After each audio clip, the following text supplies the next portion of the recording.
I took a break and I want to talk about it. Hey guys, this is Andy with Mindset Matters More. And I took a week off from podcasting and it was uncomfortable. I was having thoughts of like, well, nobody will listen to me when I come back. Nobody will think that, nobody might even notice that I'm gone, first of all.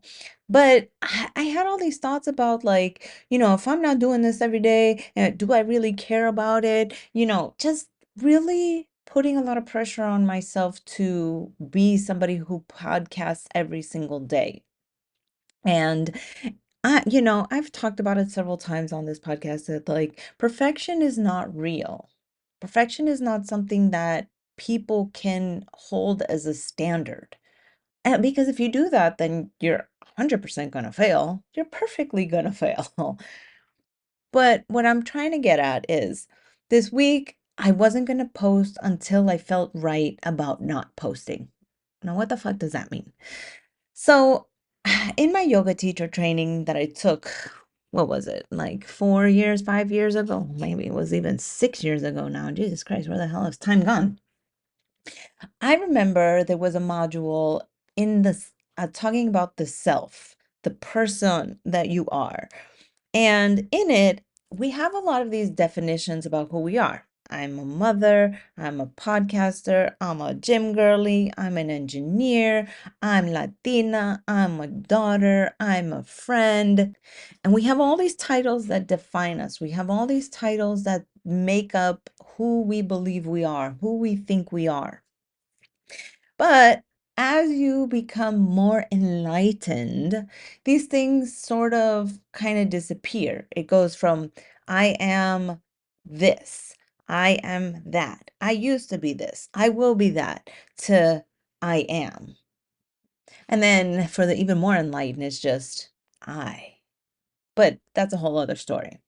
The problem with defining yourself is that when you do something that is outside of that definition, it feels uncomfortable, right?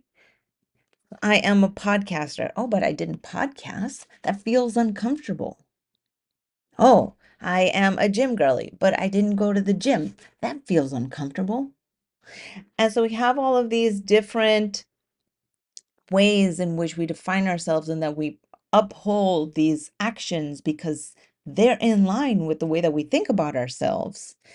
And so I wasn't going to podcast until I could let go of I am a podcaster.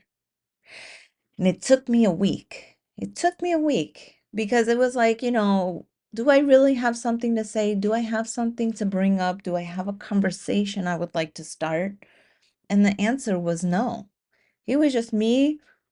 But I could go on Chat GPT and give me 5 topics to talk about on my podcast about mindset, gym, health, relationships, wellness, career, and it would spit out 1,000 different topics that I could talk to you guys about. But it's not what comes from my heart. It's not for me. It's not something where I'm like, yes, I need to talk about this. I need to share it with you guys. And this past week, that's exactly what happened. I spent the week uncomfortable because I'm like, oh no, I want to get on there. I want to say something. I want to say something. I gotta say it, how to do it. And finally, I had a breakthrough yesterday where I didn't think about it. I didn't even think about it. Today I got up, didn't think about it. And as I'm sitting here, I just happened to catch a glimpse of the app that I record this on. I was like, oh, let me talk about this. And here I am. I hit record, and this is what you're getting. This is the conversation that flew out of my mouth and into the program so that I could share with you guys because many times, and I know I'm speaking from my experience, that I feel like I have to do something because I need people to see me in a certain light. Take, for instance, this 30 days of trying to lose weight. I haven't lost a fucking pound. And so I feel like I have to only post when I'm successful because I don't want you guys to see me as somebody who doesn't succeed at everything that she fucking does, which is not true. But on top of that is like, it's the pressure, but who's giving me the pressure? Nobody. It's me. It's me. It's me, the one who wants to look a certain way. It's me, the one who wants to portray this person. It's me, the person that, you should see me like this because that's how I want to be seen. But the real version of me is the person who shows up. I'm the person who I say, you know what, yesterday wasn't the greatest, but we're going to try again. I'm the person who says, you know what, I have something that I have in my heart that I want to share with you guys, and I'm going to share it. It's not the person who hits Chat GPT up for 100 different ideas and podcast ideas. That's not me. And this warring battle that's within me on, what does the algorithm want versus what do I want versus what my higher self wants versus what God wants. These three things inside me are warring.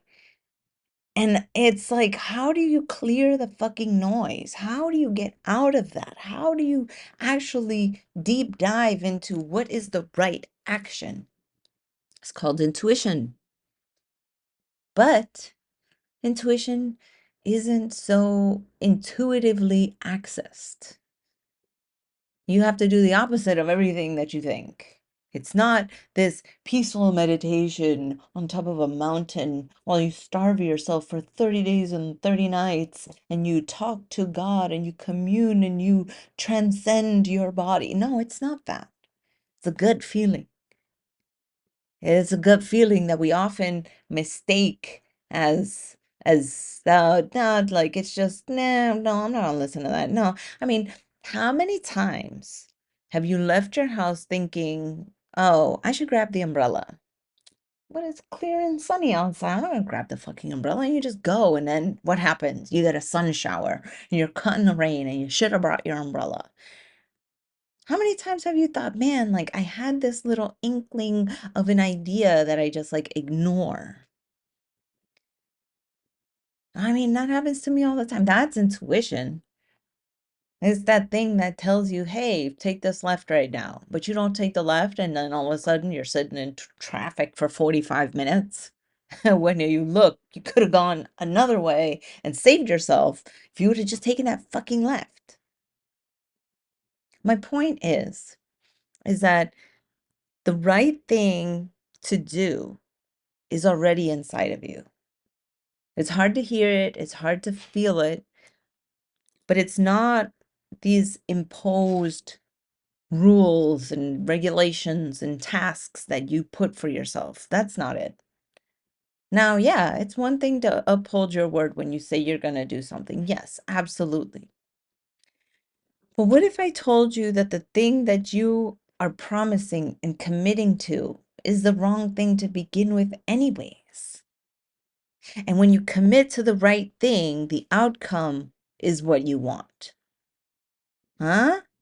Because maybe instead of me saying, oh, I should lose 30 pounds this month, or 30 pounds, holy crap, that would have been a lot of pounds. Instead of saying, I'm going to lose 5 pounds in 30 days, I should say, for the next 30 days, I'm committed to eating healthy and responding to my body as it needs and doing X, Y, and Z. Maybe that should have been the goal.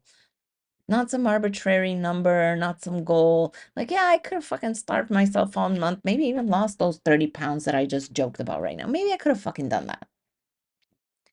But would that have been in line with the true essence of who I am, my higher self, what God's purpose is? Probably not. Absolutely not. It's not even in line with who I am, who I believe myself to be. I preach all the time, crash dieting is not the fucking way because it's not. It's so harmful. And that intuitive portion of me sees it now because hindsight in 2020 and all that shit, right? So here's a little bit of a thought experiment for you. What's the difference in your life between what you want, what you should do, and what God wants for you? And if you can list those three things out, then maybe, just maybe, you're just a step closer to who you really should be. All right, guys. I am happy that I shared this with you, and I hope everybody has a wonderful day. Love you guys. Bye.